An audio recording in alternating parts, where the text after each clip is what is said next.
Bonjour à tous, Othman Gabardi vous présente, chaîne spécialisée, électricité, industrielle.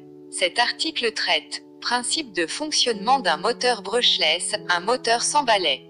Moteur sans balai. Introduction. Dans un moteur à courant continu typique, il existe des aimants permanents sur l'extérieur et une armature de filage à l'intérieur. Les aimants permanents sont fixes, de sorte qu'ils sont appelés stators. L'armature tourne, de sorte qu'il est appelé rotor. L'armature comporte un électroaimant. Lorsque vous exécutez l'électricité dans cet électroaimant, il crée un champ magnétique dans l'armature qui attire et repousse les aimants dans le stator.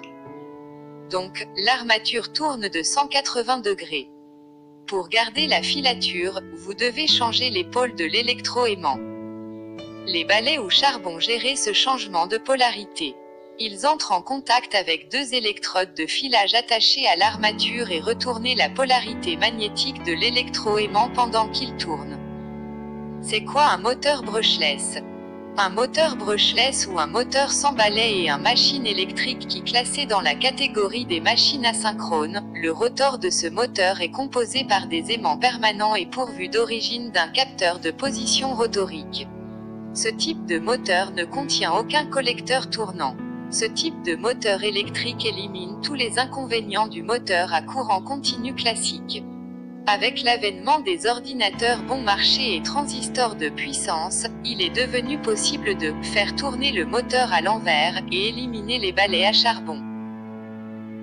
Dans un moteur à courant continu sans balai, BLDC, vous mettez les aimants permanents sur le rotor et que vous déplacez les électroaimants du stator. Ensuite, vous utilisez un ordinateur connecté à transistor de forte puissance pour charger les électroaimants que l'arbre tourne. Ce système dispose de toutes sortes d'avantages. Les pôles du stator d'un moteur à deux phases BLDC utilisés pour alimenter un ventilateur de refroidissement d'ordinateur. Le rotor a été supprimé. L'image du domaine public, parce qu'un ordinateur contrôle le moteur au lieu de balais à charbon, ce est plus précis.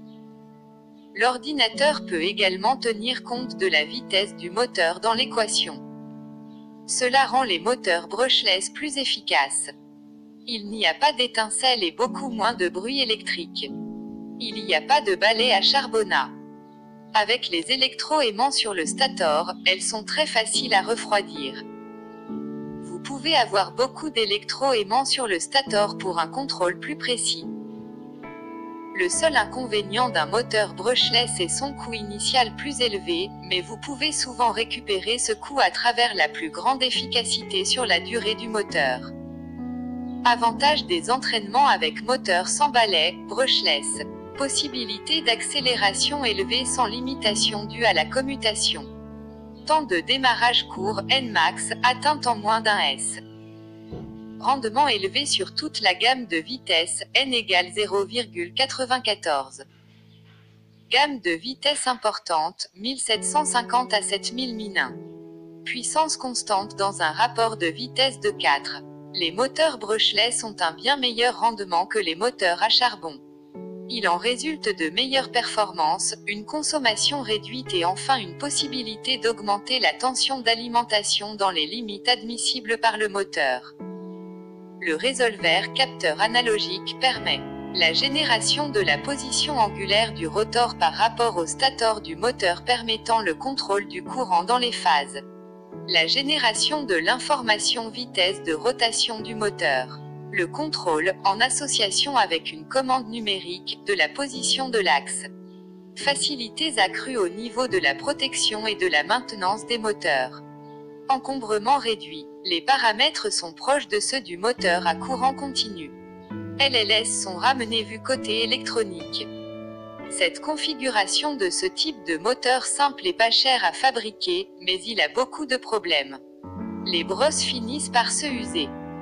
Parce que les brosses font briser les liens, vous obtenez des bruits étincelles et électriques. Les brosses de limiter la vitesse maximale du moteur. Avoir l'électroaimant dans le centre du moteur est donc plus difficile à refroidir.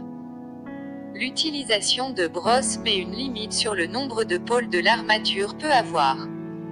Fonctionnement. Fonctionnement du moteur sans balai comparé au moteur traditionnel avec balai. Un moteur brushless est constitué d'aimants permanents sur le rotor et d'un bobinage triphasé sur le stator. Il suffit de faire passer un courant dans une partie du bobinage pour créer un champ magnétique qui va attirer les aimants et les aligner avec le champ magnétique. Le bobinage est généralement en triphasé, C, A, D, qu'il est constitué de 3 groupes de bobines reliées entre elles. En alimentant successivement les groupes de bobines, le rotor va à chaque fois s'aligner sur les champs et tourner. Le moteur est simple mais la commande électronique, codeur ou contrôleur, est plus élaborée.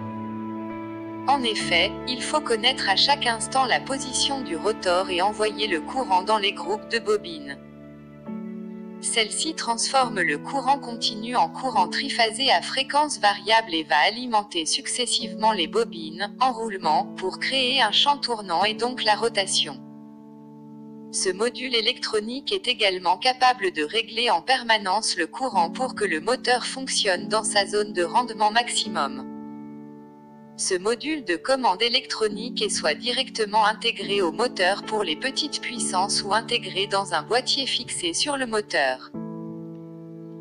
Dans le cas du moteur traditionnel d'essai à charbon ou balai, brushed en anglais, le système de commutation qui permet de faire passer le courant successivement dans les bobinages n'est pas réalisé électroniquement mais mécaniquement par l'intermédiaire des lamelles du collecteur.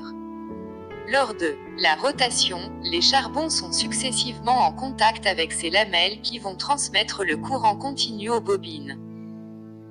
La commutation électrique est simple mais le frottement des charbons, ou balais, sur le collecteur entraîne une perte, un échauffement du collecteur et une usure inévitable de celui-ci. Utilisation. Les moteurs brushless sont largement utilisés dans l'industrie, en particulier dans les servomécanismes des machines-outils et en robotique, où ils ont fait disparaître les machines à courant continu. Ils équipent en particulier les disques durs et les graveurs de DVD.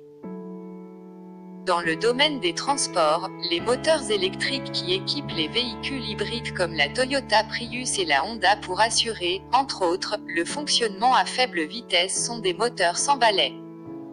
Ces moteurs équipent aussi les voitures électriques récentes. Ils sont aussi très utilisés en modélisme pour faire se mouvoir des modèles réduits d'avions, d'hélicoptères, aéromodélisme. Ils sont moins bruyants que les moteurs avec balai. Le rapport poids-puissance de ces moteurs est très favorable à leur utilisation dans ce domaine, ils permettent même dans certains cas le vol stationnaire à la verticale, voire les avions de voltige 3D. On les retrouve également dans les motorisations d'antennes paraboliques. Les différents types de moteurs brushless. Moteur brushless ou truné. Les moteurs brushless ou tuners comprenant plus de 3 bobines et 2 pôles ne font qu'une fraction de tour lorsque le champ a tourné de 180 degrés. Leur fréquence de rotation est donc plus faible mais le couple très élevé. Ces moteurs brushless ou tuners sont souvent utilisés dans des applications qui nécessitent un fort couple, car ils peuvent être reliés à la charge sans nécessité de dispositif de réduction. Leur coefficient kV est relativement faible par rapport aux autres types de moteurs brushless. Chaque composant des moteurs sont de la plus haute qualité, des matériaux utilisés, de la boîte qu'ils expédient. Ils sont conçus pour fournir une énergie fiable pour votre modèle réduit d'avion à des prix abordables, offrant une solution de performance totale. Moteur brushless inruné. Les inrunners ont été les seuls moteurs brushless utilisés au début de la propulsion électrique en aéromodélisme. Ils ont le plus souvent 2 ou 4 pôles et nécessitent donc un réducteur du fait des régimes importants de rotation incompatibles avec les régimes de rotation maximaux des hélices. Leur rendement maximum est de l'ordre de 90%, mais le réducteur en aval diminue ce rendement d'environ 5%. Ils sont d'une utilisation plutôt rare aujourd'hui dans notre univers car supplantés par les outruners. On les distingue facilement par le fait que leur forme est un cylindre fixe avec seul un axe tournant à une extrémité. Moteur brushless disque. Le rotor et le stator peuvent également être constitués de deux disques face à face, avec les rayons et les bobines répartis selon les rayons de ces deux disques. Ce type de moteur brushless est peu employé car l'action des bobines sur les aimants crée un effort axial important qui nécessite des butées à billes conséquentes.